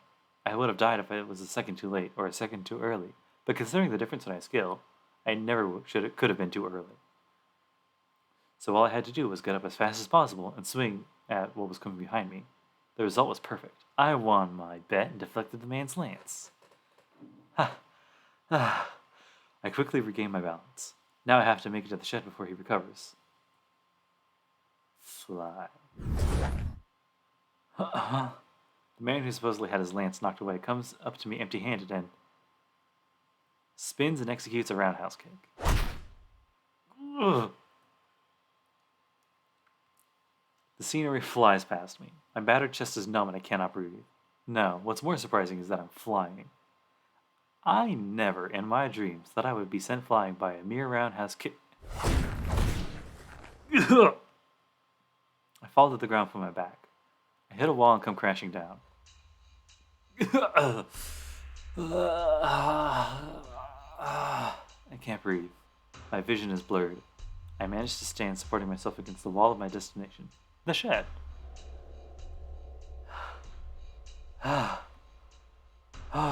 I track the man with my blurry vision. I must have been kicked 20 meters. The man approaches, lance in hand. I'll be killed. I'll definitely be killed. The man will be here in a second. If I don't want to die now, I have to get up and face him. The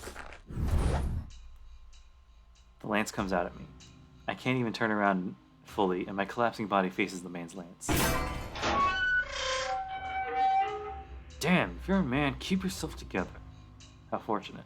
I got lucky as I can't hold myself up and my knees collapsed. The lance goes over my head and hits the door of the shed, opening it. Oh, so this is my last chance. If I go in the shed, there should be something that I could use as a weapon. I enter the shed on all fours. There.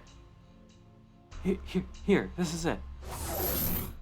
A fatal, inescapable blow is thrust. And I block it. I unroll the poster and make it into a one-time shield. A huge impact. The opened-up poster did block the lance, but it was not strong enough. It's pierced through and transforms back into its original paper. Hit by the impact of the thrust lance, I'm flung into the wall. I fall on my butt and recover myself. When I raise my head to try and find a weapon. Checkmate. That was a pretty surprising move, kid. The man is pointing his lance at me. This is it. The man's lance is pointed directly at my heart. I know this. This is the smell of death I felt just a few hours ago.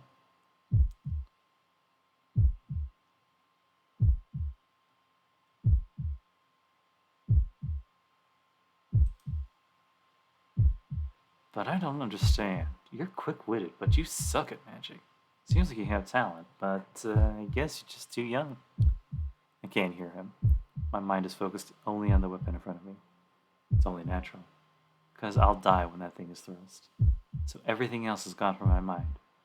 What else can I think about that things have ended up like this. It's unlikely, but maybe you were the seventh. Well, this is it for you, even if that is the case. The man's arm moves. The movement I couldn't even see before looks like it's in slow motion now. The running silver light. The spearhead moves straight from my heart. It will spill blood in the next second. I know this feeling. The feeling of metal running into me. The taste of blood coming up my throat. The sense of the world around me disappearing. I felt all of it earlier. And I have to experience it again? Really? I don't understand. Why do I have to go through this? This is bullshit. I can't accept this. I can't just die here meaninglessly. I was saved. I was saved, so I can't die so easily. I have to live and fulfill my obligations. If I die, I can't do that. But the lance will pierce me. The spearhead will cut into my flesh and pierce my heart. Pisses me off. It's ridiculous to kill someone that easy. It's ridiculous for me to die so easily. Dying twice in one day, that's stupid as well. Damn, everything is so screwed up they can't contain it all, and... Damn it. I won't be killed meaninglessly by someone like you. Huh? Truly. What? Appeared like magic. In a blinding flash, it appears from behind me. My mind stops. All I know is that the figure who appeared was a girl. The moment it appears, it propels a lance thrust at my heart and steps up to the enemy without hesitation. Can it be? The seventh servant? The man readies his deflected lance, and the girl swings something she is holding. Sparks fly twice. A strong swing. The man hesitates, receiving the heavy blow from the girl. He must have realized he's at a disadvantage, as he jumps out of the shed with bestial speed. While keeping her guard up against the man, she quietly turns to me.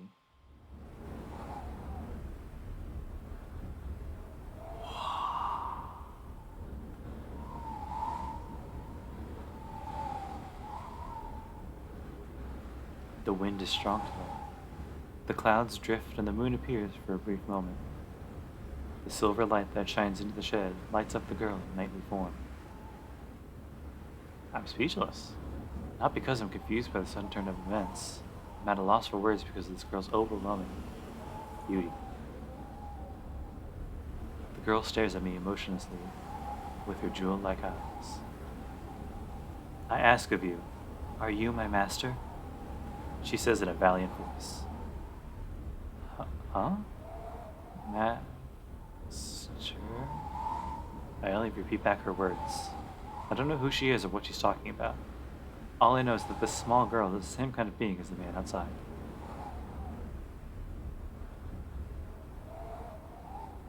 The girl says nothing and just stares at me silently. How can I put this? That's right, Gothmoth. It is that girl. The figure in front of me is so special that I forget the situation and the man outside me could come attack at any second. It feels like time has stopped just around me. The fear of death has disappeared, and only the girl fills my vision. I, servant Saber, have come forth in response to your summons. Please give me an order, master. She speaks again. The instant I hear the words master and servant.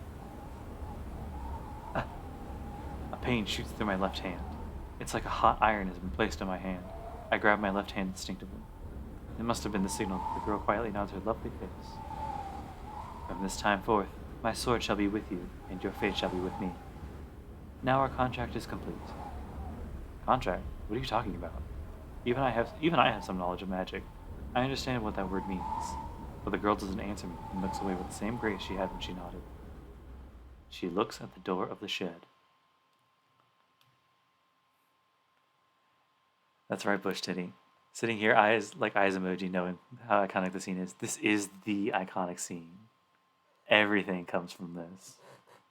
She looks at the door of the shed. There stands the man, his lance ready in hand. I'm glad you got to see this, by the way.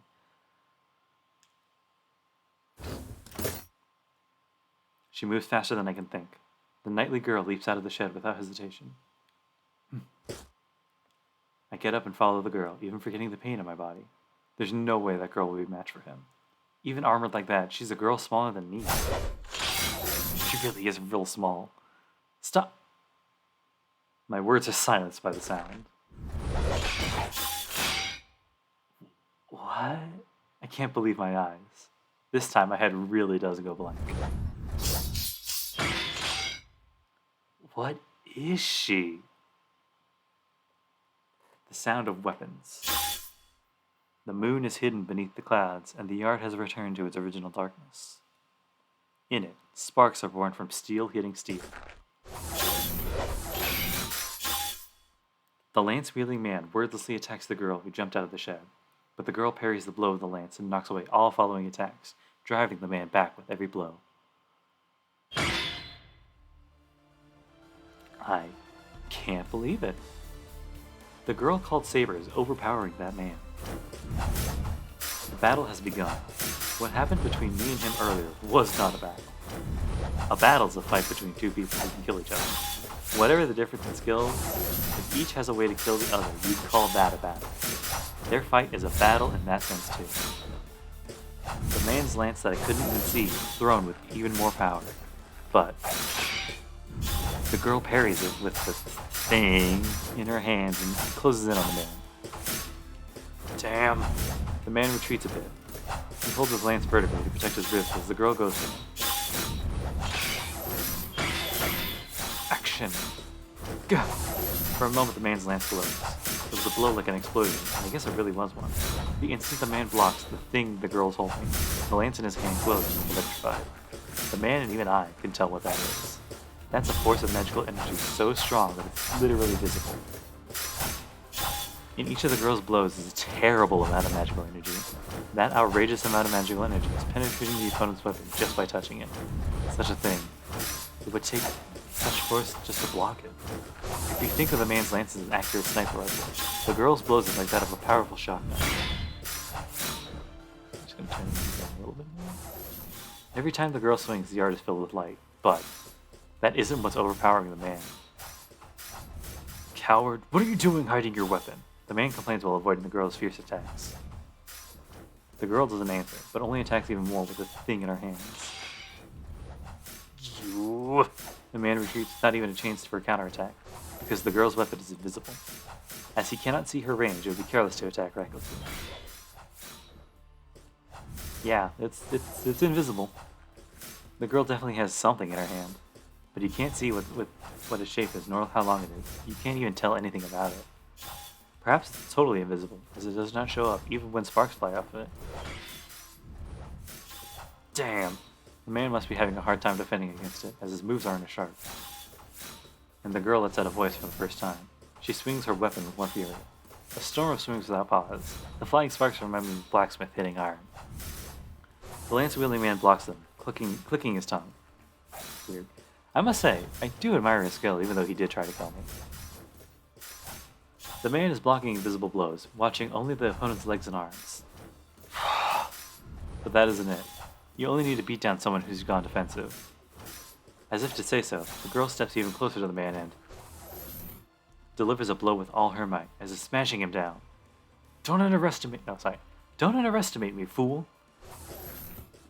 You must see this as an opportunity, as the man disappears. No, he jumped back, making it look like he disappeared.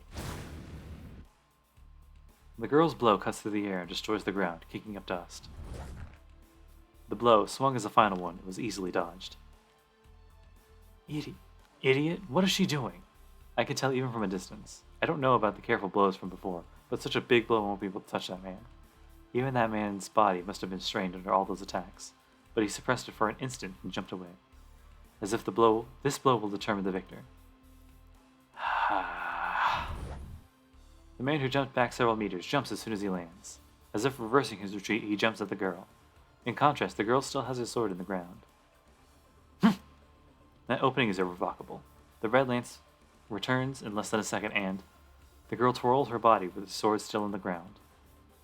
So the contest lasts less than a second. The man sees his mistakes and tries to hold back, while the girl uses her whole body to execute her blow.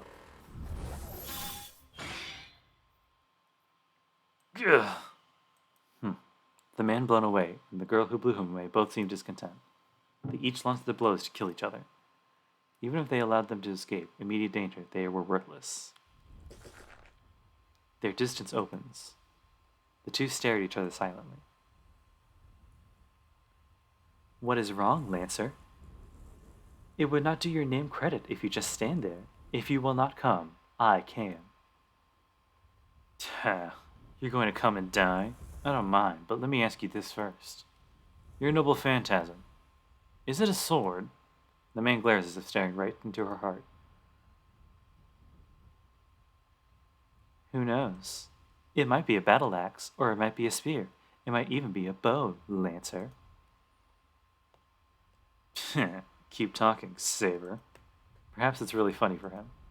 The man, the once called Lancer, lowers his lance. It looks like he's indicating that he doesn't want to fight anymore. Huh? The girl's puzzled by Lancer's actions, but I know that stance. It was used in that fight a few hours ago in the schoolyard. It's the fatal move that was supposed to have ended the show. I'll ask just in case. This is our first meeting. Do you want to call it even? It's not a bad deal, right? See, that senile master over there is useless, and it just so happened my master is a coward. I think it's in our both interests to hold off on this match until we're better prepared. I refuse. You will fall here, Lancer. I see. Jeez, all I wanted to do was check things out, you know. I didn't want to stay long once the servant came out. It seems the air around them has distorted.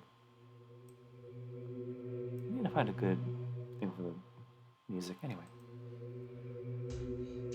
Lancer lowers his stance. A chill runs through the air at that moment.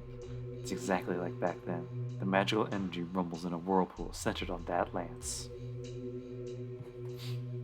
Noble phantasm. The girl readies her apparent sword and glares at the enemy in front of her. The girl, facing the enemy, knows better than I how dangerous he is.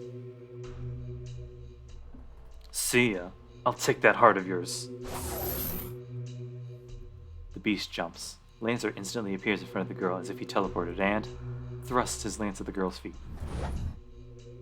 It was a bad move, even in my eyes. With that lance already lowered, it wouldn't be effective to aim low at that girl. To prove my point, the girl jumps over the lance and moves forward to slash Lancer away. At that moment. Gay?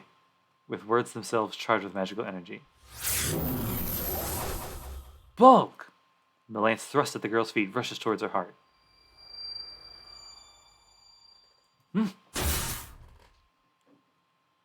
Her body rises into the air. The girl is driven up into the air by the blow of the lance, and she crashes down. No. She lands on the ground.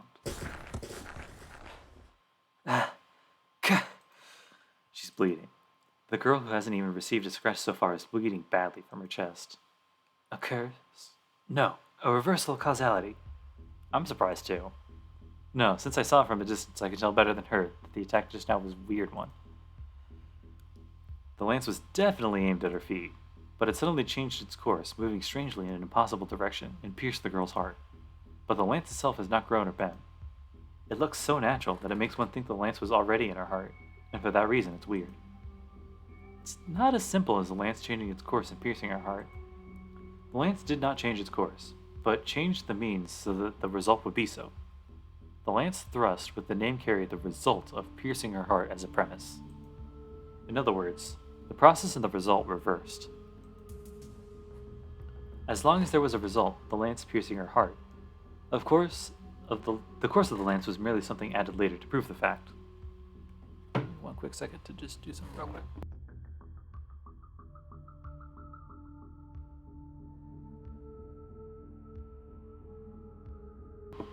Never mind that. Anyway, an evil thorn that breaks through all defenses. A lance that pierces the heart every time it's used. A weapon that determines its fate, just your fate, just by its use. How can anyone block such a stupid, powerful attack? However the enemy tries to dodge it, the lance will pierce their heart without fail. That's why this move is fatal. A cursed lance that always pierces the opponent with one thrust. But the girl has evaded it by a small margin. She is wounded, but it's not a fatal blow. In a sense, her actions were more possible than that lance. The instant the lance was thrust, she turned to jump back, with all her might as if she knew this was going to happen. Either she had incredible luck or enough divine protection to nullify the curse of the lance. Either way, she avoided a fatal blow and sullied the lance's name. The girl catches her breath. The blood that was running so much has stopped, and even her wound is healing. I guess that's extraordinary. I knew she was a normal, but that's too strange. Like her skills to fight against Lancer, like the incredible magical energy in each of her blows, and like her body that heals by itself, this girl clearly surpasses Lancer. But that was only up till now. Even if it's healing, her wound is deep. If Lancer attacks her now, she'll be defeated without even being able to defend herself. But with this overwhelming advantage, Lancer doesn't move. He glares at the girl, grinding his teeth so hard I can hear it. You evaded it, Saber. My fatal Gabolg? The voice that seems to echo from the ground. God, look at how short she is. Gabolg, you are Ireland's man of light. Lancer frowns. His hostility appears and he clicks his tongue in annoyance. She's so small. I screwed up. If I'm going to use this move, it needs to be fatal. Jeez, I guess being famous is bad too. The pressure goes away. Lancer doesn't even attack the wounded girl and simply turns his back and moves to the edge of the yard. It's the rule of the servants to fight to the death if your identity is discovered. But unfortunately, my master's a coward. He's telling me to go back since you have evaded my lance. She's so tiny. You are running away, Lancer. Yeah, I don't mind if you come after me, Saber. Just be prepared to die when you do. With one bound, Lancer easily jumps over the wall and disappears. Wait, Lancer! The wounded girl starts running to pursue the enemy. Is she stupid? I run through the yard with all my strength. The girl will go after him if I don't stop her instantly. But there was no need for that. When the girl tries to jump over the wall, she clenches her chest and stops. I run to her and stare at her. No, I tried to approach her to call out to her, but I forgot about the instant I could come near her.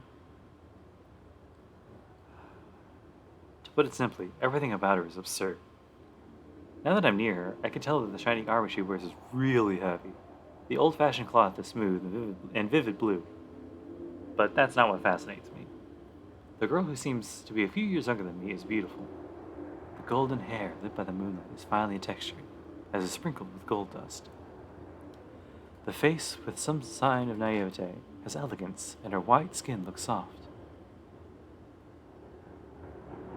I can't call out to her because I'm fascinated by her beauty, and also for another reason. Why? Because seeing the girl fighting and getting hurt somehow made me mad. All the while I'm fascinated with her, the girl has her hand on her chest. But that ends quickly. The girl lets her chest go and looks up as if the pain has gone away. She stares directly at me. I'm not sure how I should talk to her, but I notice something about her.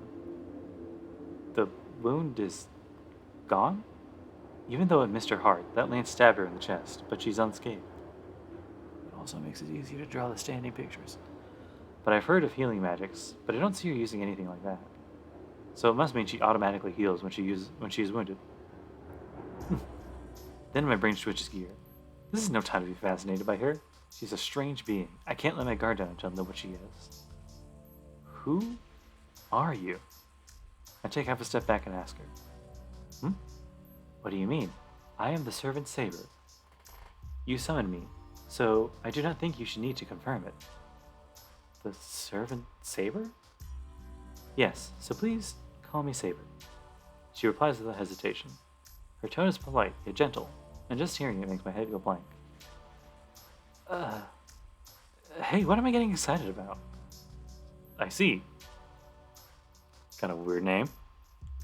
I hide my burning face with my hand and reply really stupidly. I don't know what else to say. I wouldn't know of such a thing to say. Since I asked her name, is it natural for her to introduce herself? In that case, it would be impolite to just stay silent like this. I'm Shirou. My name is Shirou Emiya, and I live in this house. What am I doing? My answer's getting stupider? But she told me her name, so I should answer her too. I know I'm confused right now, but I have to be polite no matter who this is. The girl, Saber, just stares at me without changing her expression. No way to take that back. That's not what I meant to ask you, actually. I know. You are not a formal master, correct? Huh? But you are still my master. As long as we have made a contract, I will not betray you. There is no need for you to be so cautious.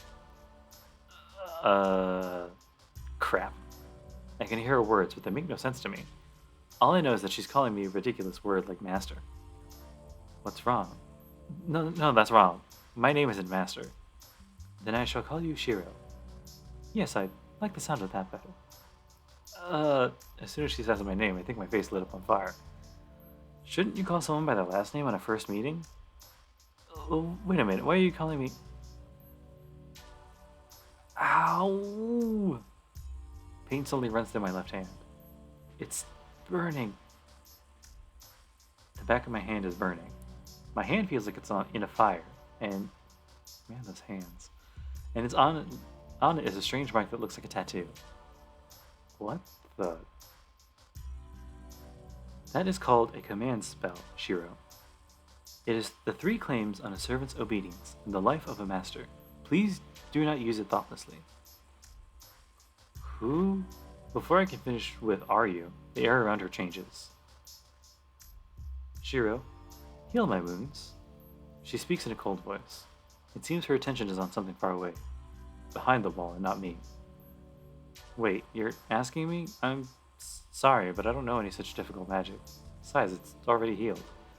Saber frowns a bit. I think I said something really wrong there. Then I shall face them as I am now. The regeneration only healed the outside, but one more fight should not be a problem. One more what? There are 2 enemies outside. Judging by their presence, it should only take a few seconds to defeat them. Saying so, Saber jumps lightly. Just like Lancer, she leaps over the wall and disappears outside. I'm left alone in the yard. Enemies outside? As soon as I say it out loud, I realize what it means. Hold on, are you gonna fight again?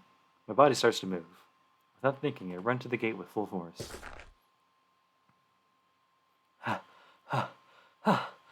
I run to the gate, unlock it with trembling hands, and jump outside. Saber, what are you... I search through the dark. The moon is hidden now, of all times, and it is completely dark. But I hear something nearby. There? I run to the small road with no sign of anyone in it. And it all happens in an instant. Saber is confronting a familiar guy in red. Saber runs at the man in red without hesitation, takes his guard down with one blow, and... easily slashes the man in red. Saber raises her arm to finish him off. But right before the man in red's neck is slashed, he disappears as a powerful magic is cast. Saber doesn't stop. She dashes to the person behind the man in red and easily cuts off the large spell the person launches. What the... I knew she was strong, but this is crazy. That spell right now was the level of intervention magic that even I can't compare with. Father could use one as strong as that, but to catch a natural intervention power that instantly? I don't think even a first-class mage could do so. But Saber nullified even that master-class magic. The enemy must be a mage, as the match is decided right there. The mage's attacks are no use against Saber, and she mercilessly attacks the mage. A sound of someone falling backwards. A mage has miraculously dodged Saber's blow, but the enemy cannot move. Now, Saber corners the enemy and points her invisible sword. My mind freezes, probably because the moon lights up the scene for an instant. I can tell that figure Saber is pointing at is human. I can't tell who it is, but the image of Saber killing someone and getting splattered with blood pops into my head. Saber moves. She will pierce the enemy's throat with the thing in her hand. Stop, Saber! I scream as loud as I can. Her sword stops. Thank God I can't see it. The end of her invisible sword isn't wet with the enemy's blood. Don't. Please don't do it, Saber. I address her glaring, preparing myself to do my best to stop her. Why do you stop me, Shirou? She is Archer's master. We have to kill her here. No, Saber had no intention of stopping. She only stopped because I said so, and she is ready to bring her sword down at any time. If I'm telling you to wait, you're calling me master, but I don't think I understand anything at all. If you're going to call me that, I think you should explain things to me first. Saber doesn't answer. She only stares at me in silence. You're doing this in the wrong order, Saber. I still don't understand who you are, but I'll listen if you talk, so please don't do this. Saber is silent. Still pointing her sword at the fallen enemy, she looks at me discontentedly. What do you mean by that? Are you demanding ideals, like not hurting anyone unnecessarily? Huh? Not hurting anyone unnecessarily. Well, it's true that we should avoid fights as much as possible, but I'm not so good-natured as to release someone who came to attack me. So you are saying, do not take life, even if that is it is that of the enemy, correct? I will not obey such an order. An enemy is someone who you must defeat. If you will want me to stop, make me obey you with your command spell. I'm talking about you. A girl shouldn't be swinging swords around, all the more if you're hurt. Oh, wait, I don't even know if it is a sword or not, huh? Anyway, you can't do that. Saber looks dumbfounded, as if taken aback. Like I just said something really dumb. How long are we standing like that? So, when will Saber-san lower her sword? The figure on the ground suddenly speaks. Saber suddenly concentrates her attention on her sword. Give up. I have no sword to lower in front of an enemy. Even if your master says to lower it? Wow, so even Saber would betray her master, huh? Saber grits her teeth. But Saber lowers her sword and relaxes. Saber's hostility disappears, so she must have put away her sword as well. I see. Then I can stand up, right? The one on the ground stands up. She looks shameless, brushing her rear. Hey, wait a second. That sulky person is definitely...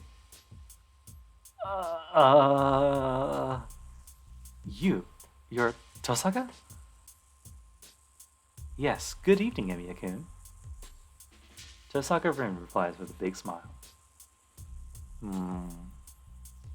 Yeah, I think this is gonna be it, guys. Let me just do a little saving. Whatcha? I think this is a good place to stop. So, thank you all for coming to see me. Where is it? Return to top, I think? Yeah, okay, cool. Thanks for coming back, guys. Hopefully this is going to be something more of a return. Thanks, guys. I thought I did a good job too. Just saying. Could have been better, but yeah. Hopefully by the next stream I have some of the other things kind of worked out. Yeah. In the future, I should maybe think about doing something else other than this. I'm thinking maybe probably like Slay the Spy or something. I'm kicking around some ideas, but probably don't worry about it for right now.